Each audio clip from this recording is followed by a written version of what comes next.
Night டின்னருக்கோ இல்லை மதியம் லஞ்சில் வந்து இந்த மாதிரி நீங்கள் பரோட்டா செஞ்சு கொடுத்தாலும் ஓகே, வீட்டில் இருக்கிறவங்களுக்கு அவ்வளோ ரொம்ப பிடிக்கும். இனி கடையில் போய் பரோட்டா வாங்கி தர சொல்லி கேட்கவே மாட்டாங்க. மாவு பிசைகிறதுக்கு நல்லா இந்த மாதிரி கொஞ்சம் அகலமான பாத்திரம் எடுத்துக்கிட்டு இந்த பாத்திரத்தில் 1 கிலோ அளவுக்கு மைதா மாவை சலிச்சு எடுத்து வச்சுருக்கேன்.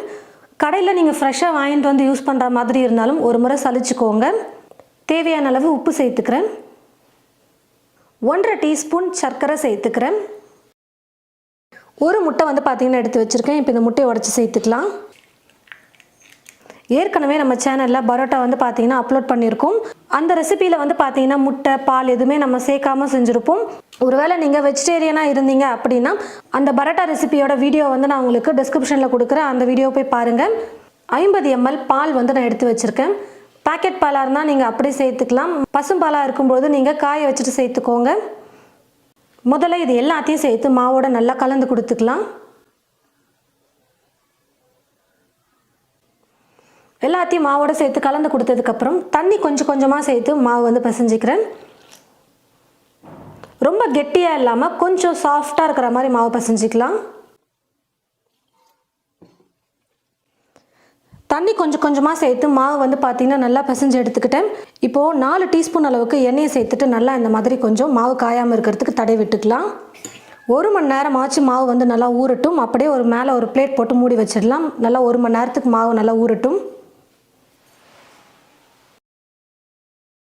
மாவு வந்து பார்த்திங்கன்னா 1 மணி நேரத்துக்கு நல்லா நான் வந்து ஊற வச்சு எடுத்துக்கிட்டேன். இப்போ மாவு நல்லா ஊறி வந்திருக்கு.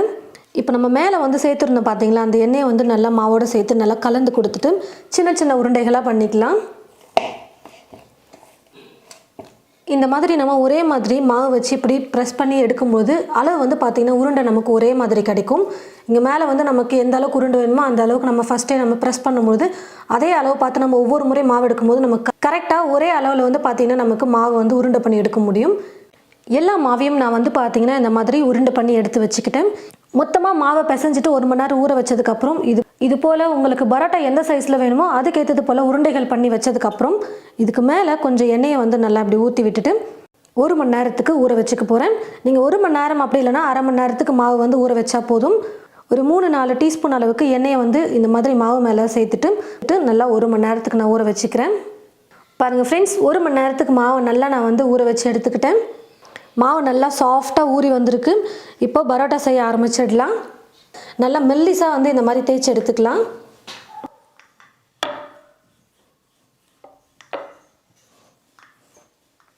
கீழே ஒட்டாமல் இருக்கிறதுக்கு மட்டும் எண்ணெயை மட்டும் நீங்கள் தடவிட்டிங்கன்னா போதும். நல்லா பேப்பர் மாதிரி நல்லா மெல்லிஸாக வந்து தேய்ச்சி எடுத்துக்கணும்.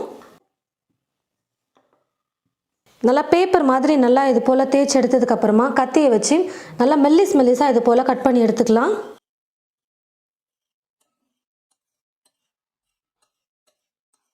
இந்த மாதிரி மெல்லிஸாக வந்து பார்த்தீங்கன்னா கட் பண்ணதுக்கப்புறமா ஒரு ஓரத்துலேருந்து ஒன்று சேர்த்துட்டே வந்தோம்னா போதும். நல்ல லேயர் வந்து நமக்கு கிடைக்கும். கீழே வந்து எண்ணெயை நல்லா ஸ்ப்ரெட் பண்ணி விட்டுட்டு அதுக்கப்புறம் தேய்க்கும் போது நல்லா ஈஸியாக இருக்கும் எடுக்கிறதுக்கு. இந்த மாதிரி எல்லாத்தையும் ஒன்று சேர்த்ததுக்கப்புறமா அப்படியே ஒரு பக்கம் இருந்து நம்ம சுற்றி எடுத்துக்கலாம். இது போல் சுற்றி மேலே வந்து இதை வச்சுருங்க.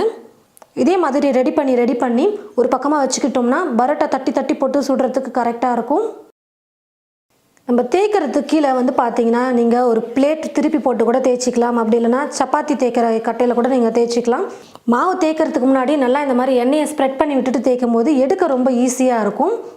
நல்லா பேப்பர் மாதிரி தேய்ச்சிட்டு நல்லா மெல்லிஸாக நம்ம வந்து கட் பண்ணிவிட்டு செய்யும் போது ரொம்ப லேயர்ஸ் வந்து நிறைய வரும். இது போல் மாவு வந்து பார்த்திங்கன்னா ரெடி பண்ணி வச்சுட்டிங்கன்னா ரொம்ப ஈஸியாக இருக்கும். தட்டி நம்ம தோசைக்கல்லில் போட்டு பரோட்டா செஞ்சு எடுக்கிறதுக்கு. கையிலே வந்து பார்த்திங்கன்னா இப்படி சும்மா இப்படி ப்ரெஸ் பண்ணி எடுத்துக்குவாங்க. அப்படி இல்லைனா இந்த மாதிரி சப்பாத்தி கட்டை வச்சு கூட தேய்ச்சிக்கோங்க. உங்களுக்கு பரோட்டா எந்த அளவுக்கு மொத்தமாக வேணுமோ அதுக்கேற்றது போல் நீங்கள் தேய்ச்சி எடுத்துக்கோங்க. ஸ்டவ் பற்ற வச்சுக்கிட்டு ஸ்டவ் மேலே ஒரு தோசைக்கல் வச்சுட்டு கல் நல்லா சூடு ஏறினதும் எண்ணெய் கொஞ்சமாக சேர்த்துட்டு தட்டி வச்சுருக்கிற பரோட்டா வந்து போட்டுக்கிறேன். ஒரு பக்கம் வெந்ததும் இன்னொரு பக்கம் திருப்பி போட்டுக்கலாம். பரோட்டா 2 பக்கமும் நல்லா வெந்து இந்த மாதிரி கலரும் மாறி வந்துருச்சு. நான் எடுத்துக்கிறேன். இதே போல் எல்லா மாவையும் நம்ம பரோட்டா செஞ்சு எடுத்துக்கலாம். பரோட்டா வந்து பார்த்திங்கன்னா நல்லா சூப்பராக ரெடி பண்ணியாச்சு. லேயர் வந்து பார்த்திங்கன்னா அவ்வளோ நல்லா சூப்பராக வந்திருக்கு. இப்போ இந்த மாதிரி ஒரு 4-5 பரோட்டா செஞ்சதுமே இப்படி நல்லா அடிச்சுக்கோங்க. அப்போ தான் வந்து பார்த்திங்கன்னா நல்லா சூப்பராக இருக்கும்.